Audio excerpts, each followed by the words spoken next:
first show I saw at Ohio State University was a lab series show. And I was very fascinated by this, like the small little room, and we're having theater, and apparently there's theater every other week, or maybe every couple of weeks. And first show I was involved in at Ohio State was a lab series show, because I was sort of itching to do something creative after transferring from University of Kentucky, where I was just doing scholarship all the time. And so I got involved with the lab series very early on, and I just found myself a very hungry theater goer.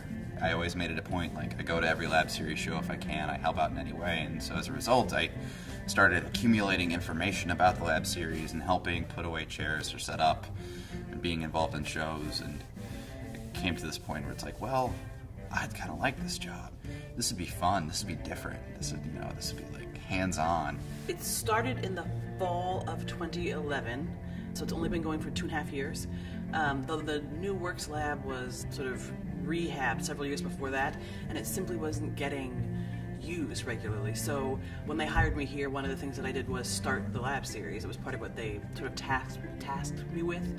And since we've started, we've done 40 productions up there, 25 of which have been student-created new works of some sort, which is something I'm really proud of. There's a goal in the lab series to really move it towards sort of having its own solid infrastructure. The lab series is sort of, let's say, lean and mean. So we have very short runs, Monday, Tuesday for each production, limited production budgets, limited production capacities, because the New Works Lab is really a black box theater, and that's the way we want it, because my belief is, especially for new works, and especially for work that's being done by students for their first time out, boundaries can be productive. So we have limitations, but it's like thinking inside the box in a way. You get what you put in. You need to simultaneously think inside the box and outside of it, because it is a zero budget model. You need to find a way to work within the box. This is the best place to get creative. It's been really juicy for playwrights and directors and actors, but I think there's room and need for finding ways to help design get involved. Experimentation with sound, especially projections for sure, and then lighting to the limits of what the room can provide.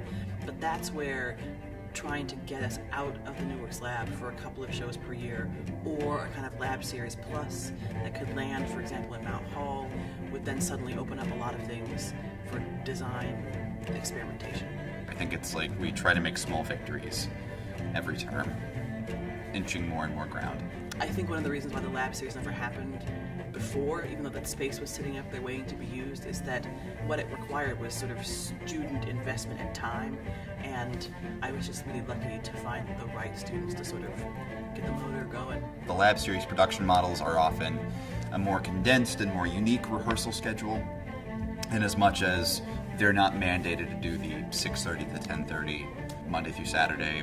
So as a result, they have to be more creative, and oftentimes it results in directors soliciting actors from classrooms. It often takes the form of individual shows will hold their own auditions, but we're trying to maybe create a system in which there's like a separate, smaller cattle call audition. But honestly, if a student emailed me or emailed anybody and said I was interested in being involved with a lab series show, that's as easy as it is.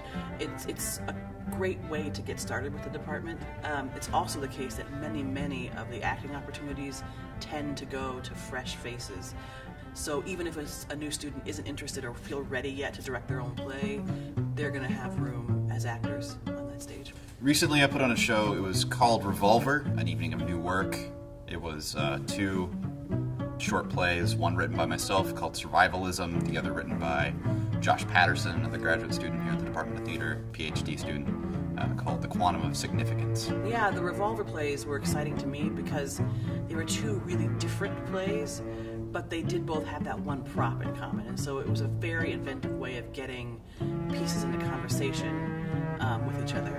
Max's felt like low tech, like what happens if you live in a cabin in the woods and there's something at the door, and Josh's was sort of high tech, like what happens if we have really figured out a way to like control your minds in a sort of scientific sense. So they made this really great pair. So they could have just staged them, but pulling them together sort of increased the experimental value of what was going on. And that's what I value the most, I think, is the students themselves saying, hey, this is a thing I want to try. How can we work together to sort of maximize it? Well, we just announced the spring 2014 season. It's our biggest yet. It's the largest submission set we've ever received. We've received 18. Normally we receive just enough to fill every slot, which is about 8. And we're doing about 9 or 10 this year, so the interest is growing. We have stage readings of adapted work from novels, Midnight Magic, which is a book by Avi. We have an adaptation of a Iranian play, Pendulum of Our Memories. It's being translated by one of our PhD students. We have multiple evenings of solo performances by seniors from the Ohio State University Department of Theater. We have the In Transit series, which I started prior to me being production manager, is continuing, which is car plays essentially. They don't happen in New Works Lab, they happen out in the parking lot. You go sit in the car, play happens. So that is continuing for the 3rd consecutive semester. We're doing Waiting for Godot. Waiting for Godot is happening. The rights have just been called in. We've been given permission to do it. Waiting for Godot is going to happen in the Lab series. And David Ives' Venus and Fur, which we're currently trying to procure rights for, are like the first major plays that I think the Lab series has done in a while. So I'm really interested in those works which are either coming from the students' own passions or are innovating formally. But the ones that sort of jump back into my head are especially the students who created and performed their own solo works up there. So students like Genevieve Simone, who's still with us here getting her BA, did a piece called Maps about her experiences traveling the world, sort of figuring out her own place in it. Nakia Smith, who's graduated already, did a piece about her father, which was beautiful, kind of like hip-hop theater piece. John Huston did a piece about Muhammad Ali. So there's been a bunch of solo pieces that really stand out to me. There's an application process. So on the Department of Theater's website, there's a 1-page application that students fill out. We'll take applications 1 semester ahead of production, so in the fall semester for production in the spring. And the choices about what plays are going to go into the series are made by me and my GTA, our tech coordinator, and then a handful of students who are serving as a kind of a steering committee who also read them, grads and undergrads, so that it's not just me picking the plays I like the best, but all of us looking at everything and trying to build a season that speaks to a lot of needs. I think there's nothing better than seeing lots of theater, whether it's good or bad. The Lab Series allows that. I also think it allows the community of Ohio State University, broadly and in the theater department, to consume and chew on and think about theater in different ways than are being presented in the Bowen or the Thurber, because there is something different every 2 weeks, and you can't help but grow and develop and refine your taste as a critic and as an artist watching other people's work.